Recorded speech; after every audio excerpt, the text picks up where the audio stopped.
Mm-hmm. Hi guys, welcome back to another video in our Court Card Couple series. We have just received our first request by Mey Luy. If I'm not wrong, you are Chinese and I know what your username means. You're pretty girl, pretty girl. And actually, yeah, your court card actually reflects that you're a pretty girl. So. Yeah, so the court card for you, being born on July 2nd, is the Queen of Cups, the lovely Queen of Cups. And you are inquiring about a love interest who was born on March 28th, and so that would make him a Queen of Wands. So yeah, as I'd said in the last video, a male could be represented as a female and vice versa. It's not restricted. So to start us off with a comparison, so I mean these two are.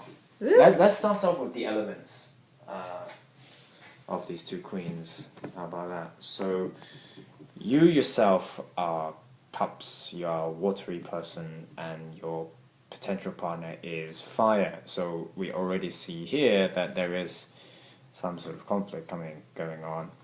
Your naturally sort of placid nature doesn't quite mesh well with this more outgoing, active one. Yeah, so speaking in terms of elements, they're not the most compatible, air and water. But one thing to note that I think is compatible is that Aries and Cancer are both cardinal signs, which are the leaders, the initiators, so you have that in common. I take that as a good thing. I think that's a good thing. I mean, and that is why, sort of despite the elemental sort of complications, there is still common ground to work with, and there is room for mutual understanding and, dare I say, compromise and that kind of thing. So about the cardinal nature, how would you say that those two kind of would mesh together? Me? Yeah.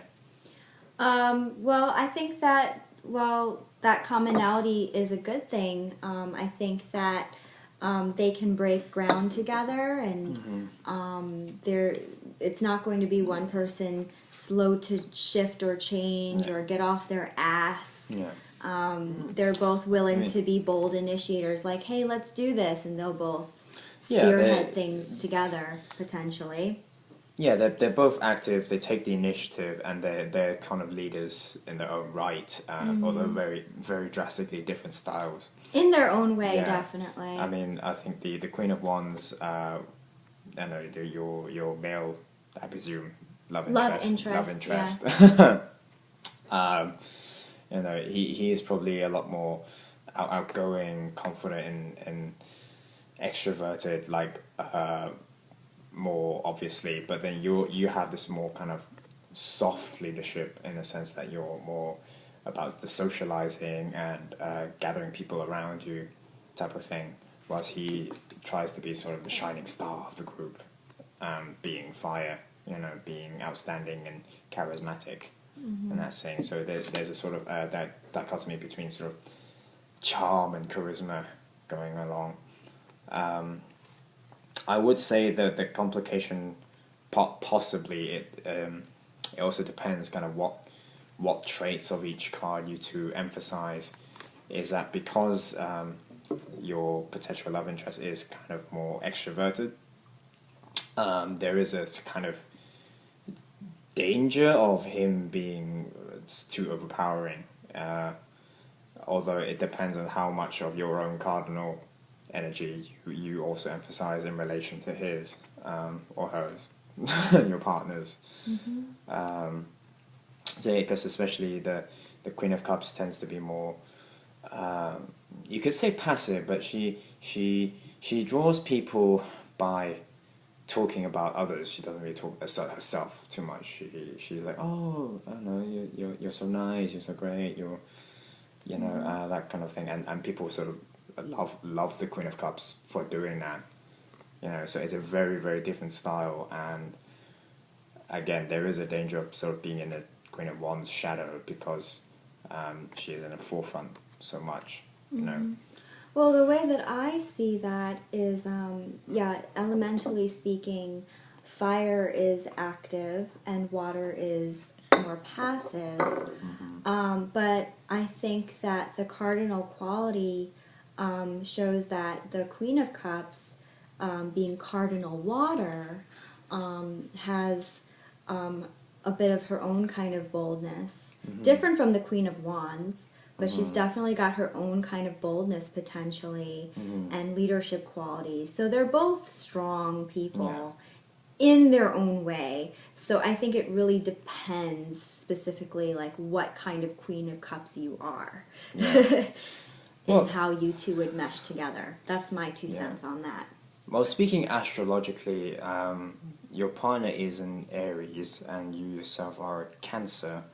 Aries people tend to be quite sort of egocentric in the sense that they want to express themselves, as opposed to someone like Leo who wants to shine in the middle of, like, wants other people to pay attention to them.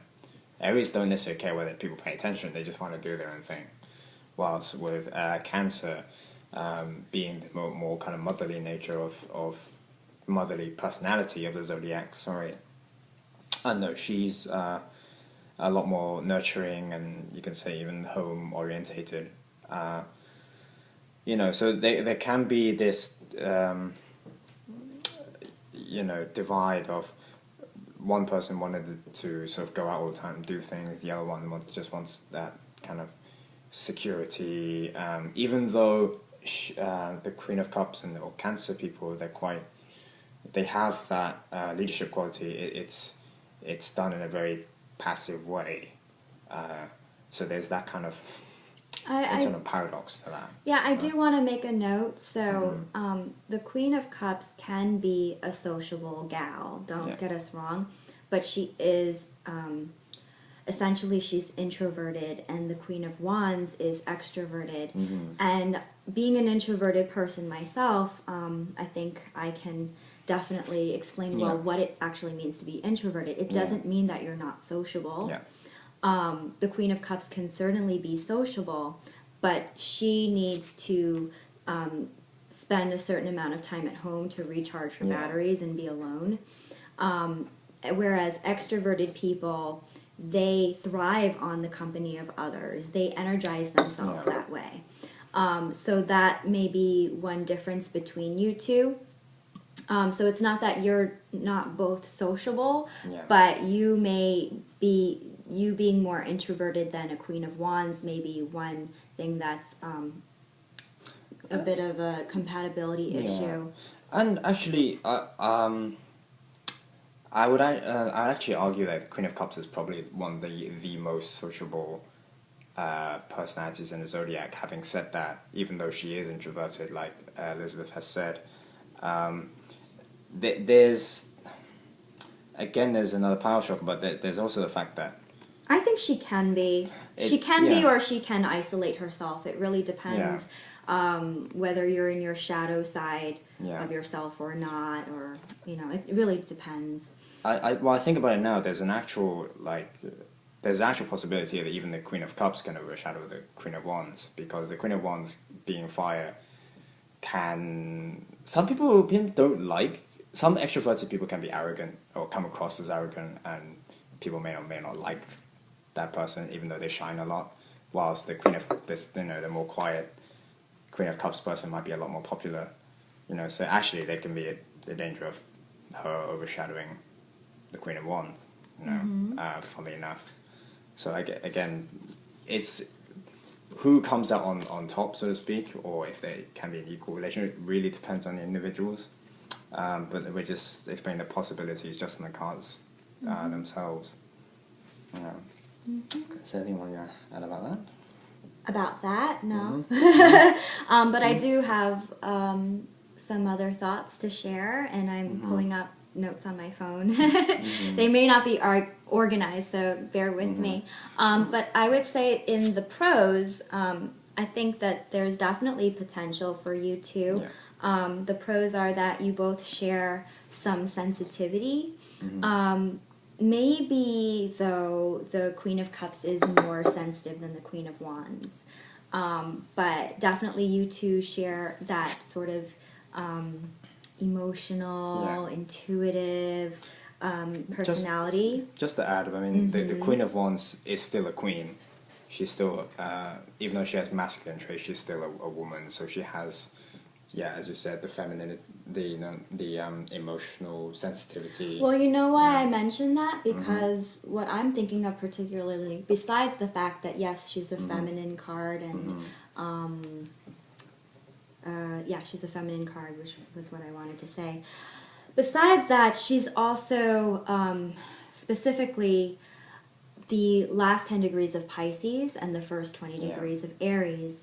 And yes, specifically for your love interest, he is in the beginning of Aries. And for me personally, as an amateur astrologer, I'm just going to throw that in there, that grain of salt. But my personal belief is that we take on characteristics of our neighboring signs. So he's very close to Pisces, and Pisces is very intuitive, dreamy, very sensitive. So definitely there's the mix of that Aries boldness, fiery, being extroverted, but there's also that bit of that Pisces quality as well. So, and then the Queen of Cups is just so watery herself. And watery meaning, dreamy and sensitive and intuitive too. They definitely share that in common, and I think that's a good thing. And, the Queen of Cups has a bit of Gemini in her. The last 10 degrees of Gemini and the first 20 degrees of Cancer. So, Geminis are pretty fun, vivacious characters. So I think that potentially the two can have a fun and loving relationship. But yeah, I would say that when it comes to sensitivity, maybe the Queen of Cups is more so than the Queen of Wands. Maybe I could see potentially, because the Queen of Wands is so bold and fiery, maybe the super sensitive Queen of Cups may feel offended more often than the Queen of Wands. Although the Queen of Wands can be touchy too, but maybe not so much as the Queen of Cups. Just like to touch on the, if I were to compare to the watery nature, I mean, because the Queen of Wands is water or fire, so she has a watery nature. But if I were to compare the two, because the Queen of Wands, her watery nature comes from Pisces. Pisces is a dreamy card, but it's sort of in their own world, so it's sensitive, but it's still kind of relatively self-centered and isolated in comparison to the Queen of Cups, which is Cancer, which seeks to nourish everyone around and everything around her, which is so it's kind of, her nourishment is more external orientated, whilst the Queen of Wands, her watery nature is more internal. So there's that kind of difference, but at the same time, that difference may be a good way to balance these two out. I think the differences can be a source of growth for both partners, even though they can be also a source of challenges. One challenge I just want to throw out there before I forget, because I think it's a good point to make, is that the Queen of Wands is quite freedom-loving, and the Queen of Cups, with all that Cancerian energy, tends to be more into security, particularly emotional security. So a Queen of Cups may be more like, so are we getting married, and are you going to love me forever and ever? And the Queen of Wands may be more like, hey, I want to go out with my friends, and the Queen of Cups may be like, you don't want to stay home with me? So that might be a bit of a conflict where maybe the Queen of Wands might find that a bit of a drag, I'd just like to add to that, it's, I don't know, again, emphasizing how the Queen of Cups, she need that, not just this stability, but also the nourishment from her partner. The Queen of Wands being somewhat self-centered to a degree, may not be able to give that at times, or maybe not be able to give enough of it. So one kind of thing to keep in mind for the Queen of Wands partner is to be less self-centered, be more aware of the needs of his or her partner, basically. I have a few more things I want to share, and I'm just going to try to quickly go through it because we're already at 15 minutes. So I personally, maybe you are obviously disagreeing with me, but I feel that actually the Queen of Wands is usually more outgoing than the Queen of Cups. But it really does depend it really depends on the Queen of Cups. There is that outgoing characteristic in her, but I personally feel, the Queen of Wands is generally more outgoing and definitely extroverted. So that might be a bit of a conflict, because also the Queen of Wands is definitely more active. So that may be a bit of a conflict. And also, the other thing is that the Queen of Cups, being as emotional and watery as she is, I could see her getting more into her dark, depressive, shadowy moods. And the Queen of Wands is just so sunny and optimistic generally. Not that the Queen of Wands doesn't have their own moods as well, but the Queen of Wands is generally enthusiastic and, Miss Sunshine. The Queen of Wands may find that a drag or dislike that or have a hard time dealing with that. But I think that both have their own special kind of magic.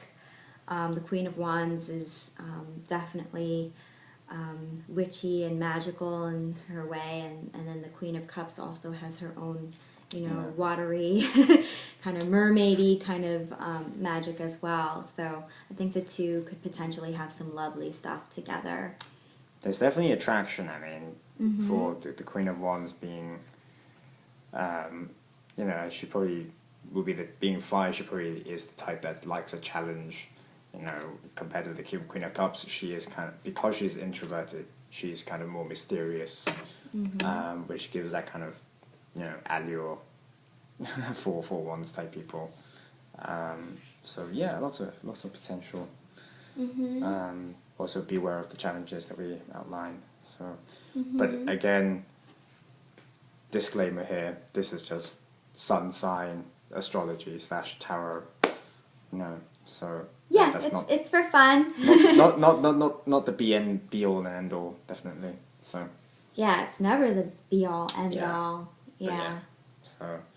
Because it's a bit limiting to be like, oh, you're a Pisces. Oh no, that doesn't mix well with my sign, because there are so many other factors besides one sun sign. Astrologically, we all have every single sign in our birth charts. It's just we emphasize certain signs more than others due to where our planets are. That's all it is. So, should we wrap up? Yeah, I think that's all. I hope that you found this entertaining, if not resonating for you and enlightening.